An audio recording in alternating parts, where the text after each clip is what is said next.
Ooh.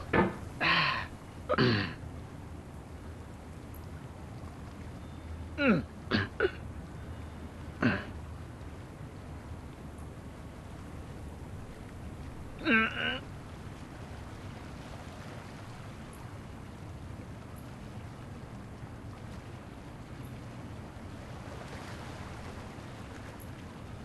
Ah.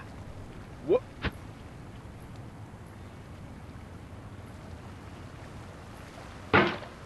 Tolong! What? Ooh. Ooh.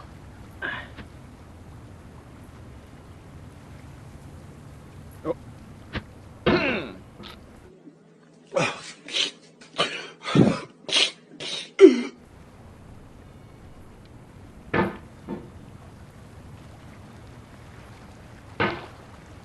What? There's no feeling more intense than starting over.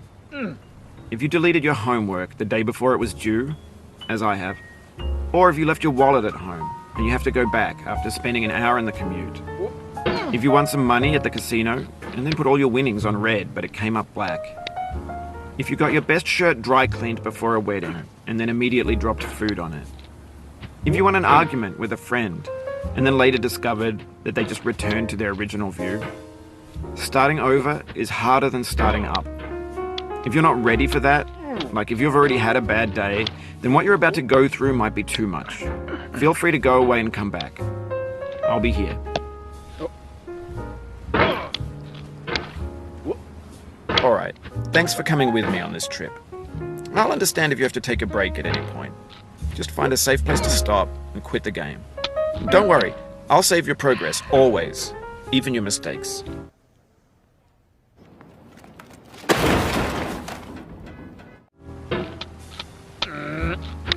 This game is a homage to a free game that came out in 2002, titled Sexy Hiking. The author of that game was Jazuo, a mysterious Czech designer who was known at the time as the father of B games. And B games are rough assemblages of found objects. Designers slap them together very quickly and freely, and they're often too rough and unfriendly to gain much of a following. They're built more for the joy of building them than as polished products.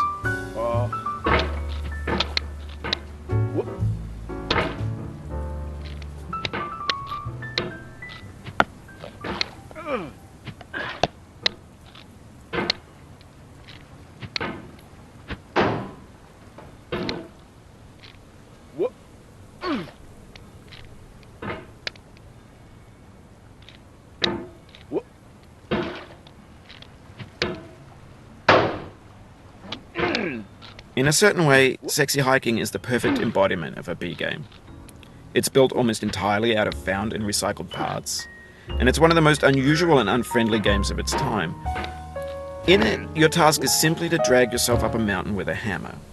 And that act of climbing, in the digital world or in real life, has certain essential properties that give the game its flavor.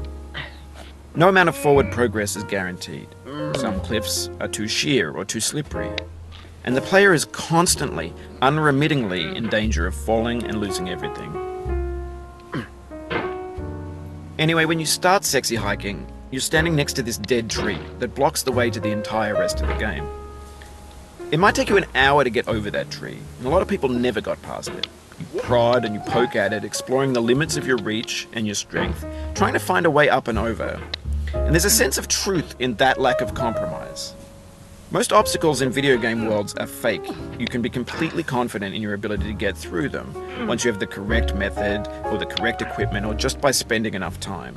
In that sense, every pixelated obstacle in Sexy Hiking is real.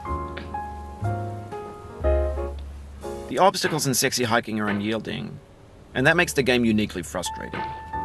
But I'm not sure Jazuo intended to make a frustrating game.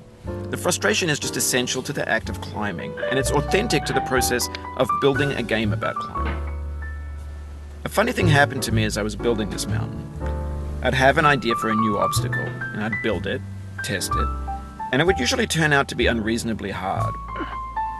But I couldn't bring myself to make it easier. It already felt like my inability to get past the new obstacle was my fault as a player rather than as a builder. Imaginary mountains build themselves from our efforts to climb them, and it's our repeated attempts to reach the summit that turns those mountains into something real. When you're building a video game world, you're building with ideas, and that can be like working with quickset cement. You mold your ideas into a certain shape that can be played with, and in the process of playing with them, they begin to harden and set until they're immutable, like rock. And at that point, you can't change the world, not without breaking it into pieces and starting fresh with new ideas.